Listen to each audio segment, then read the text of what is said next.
Appreciate it. All right. Counting down in 3, 2. So great chatting with my next guest, Hannah Guy, who, of course, was on the season 30 of The Ultimate Fighter. Hannah, how are you this evening? I'm doing great. I'm in San Diego currently, and I've been getting some really good training. And we just had a good lunch, and now headed home to play with some doggos for a little bit. Oh, interesting. I didn't know you were in. We're on the same time zone. I could have booked this in the proper time format, but it's all good on Pacific time. First I got to ask, where are where are you going right now? Where are you heading to?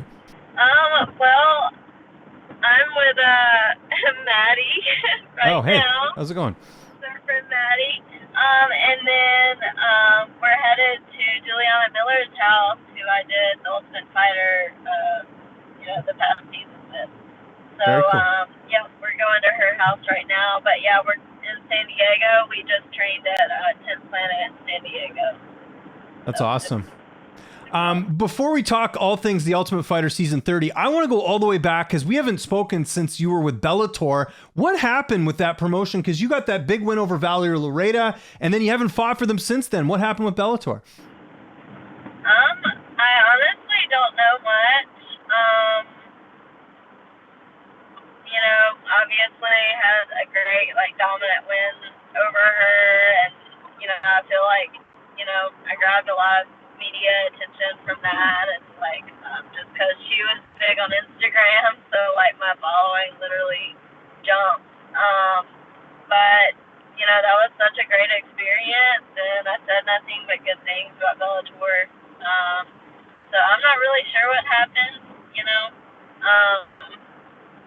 but it was a blessing in disguise, because if I had gotten,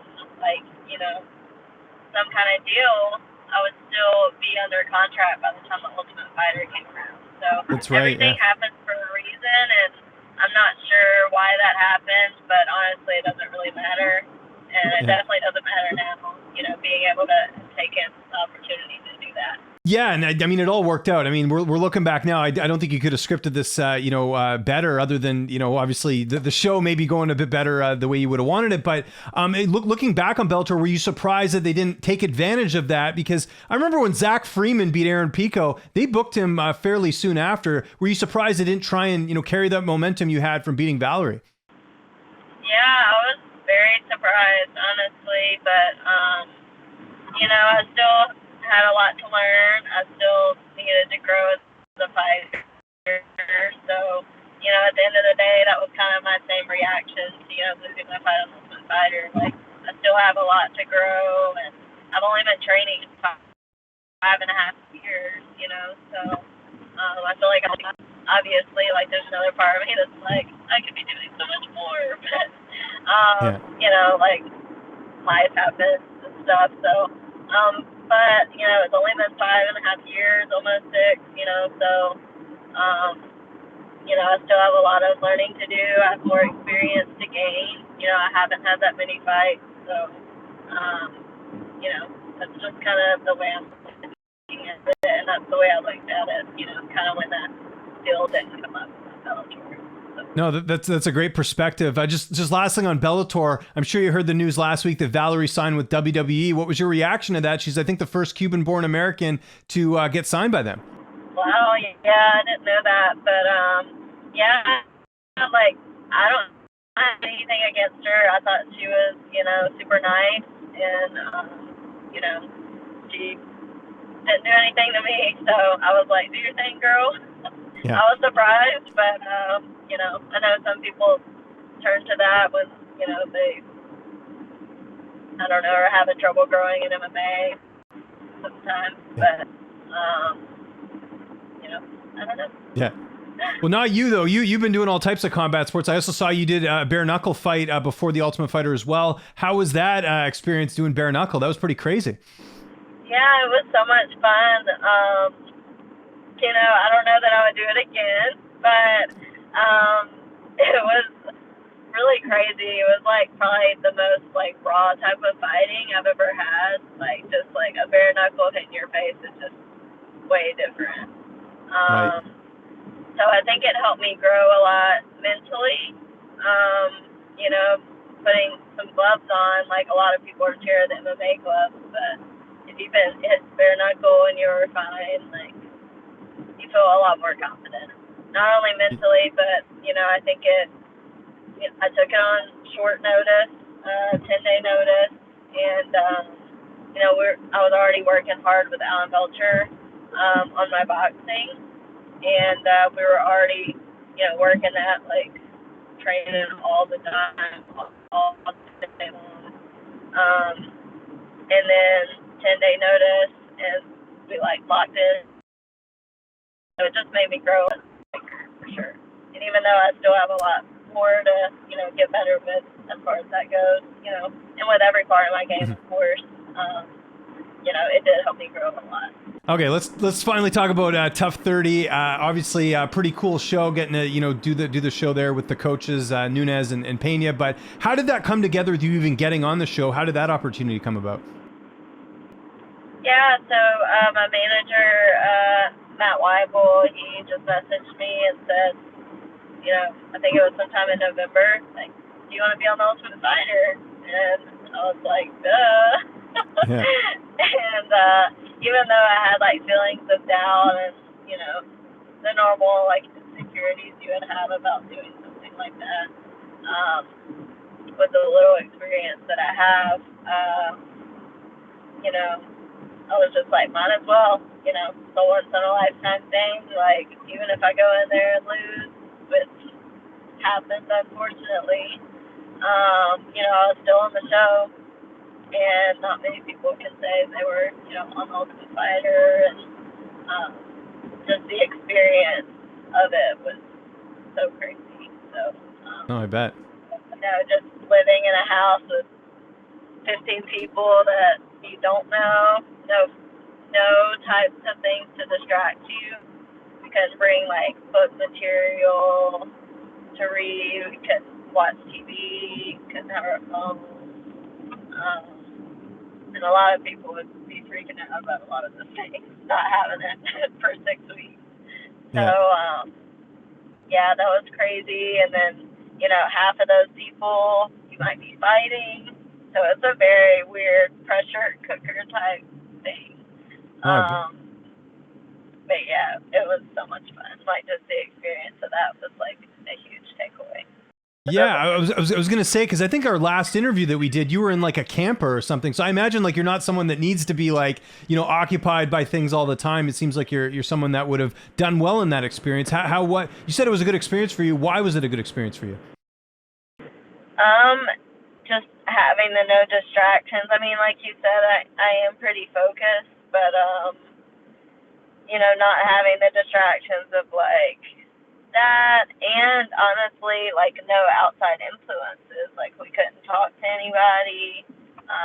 So you were just, I mean, I still have other obligations like family and friends, not like, obligations, but you know what I mean. Like, I have other things I want to give my time to, but I still have to limit them because training takes up so much. So I definitely have to pick and choose, but being able to be in an environment where I'm not worried financially about anything, food was paid for, like where we were staying, whatever, everything was paid for.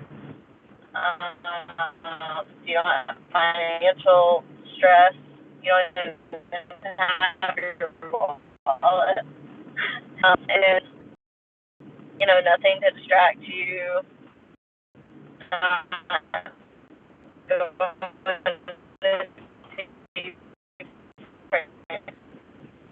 Friends or family, like you're either resting, recovering, or you're training.